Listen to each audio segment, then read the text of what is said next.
Hi there, I'm Madeline Stevenson for City Life TV, and I am at the 5th Annual Book Lovers Ball. Now, almost 60 renowned Canadian authors have gathered here today in support of the Toronto Public Library, and most of them are here because at one time or another, they came to the library and it inspired them. It's been an interesting experience building the audience for the Book Lovers Ball. And when we first started 5 years ago, there's a lot of competition for events in the city, and we weren't quite sure what the response would be. But there was just a tremendous outpouring, and even the first year we had 600 people attending.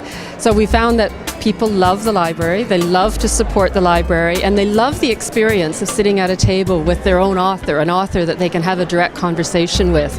And it's an incredibly social event. So every year the word of mouth is we've always had up to 600 people, and really we're bursting at the seams with any venue that we go to, and we just find people keep coming back. There are many people who've come to all 5 of the events, and they tell their friends and their friends tell their friends. So one of the best things that's happened is people are really thinking about Toronto's library and how successful it is and how important it is to the health of our city. Now, why is it so important? What is it about the Toronto Public Library? I mean, I know it's one of the most busiest urban libraries. Why is that?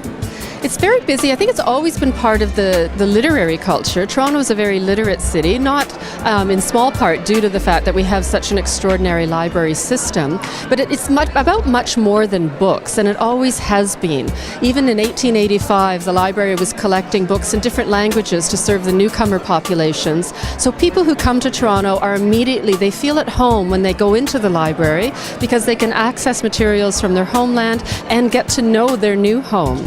And all kinds of wealth of information. It's almost the People's University, and it's also really our community living room. Everybody is welcome, everybody can enjoy the library. And what can we expect to transpire throughout the night so far? Well, we're going to have a very elegant reception, as you can see, with lots of chatting, and people will browse over the silent auction items and the almost live auction items that we're featuring.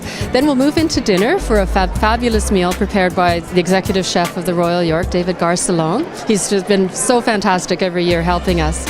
And the highlight of the evening, after all of the festivities and people having a great chat with their authors, will be the novel-inspired fashion show. And that features eight Canadian designers who've actually designed outfits for our show based on books that we've selected for them. And some of those, they have a very wide range to reflect the very wide range of materials at the library.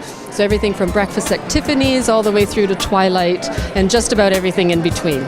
Can you mention a few names that we can expect to see tonight? You'll be seeing lots of authors. Lawrence Hill, who wrote the Book of Negroes, of course. You'll be seeing Anne Michaels, who was also shortlisted for a Giller Prize this year. Peter C. Newman, one of the perennial favorites, will be here as well. Just a whole roster in between. So it looks like 2010 marks another successful Book Lovers Ball. I can't wait till next year. It's great to see so many people come together in support of the Toronto Public Library. For City Life TV, I'm Madeline Stevenson.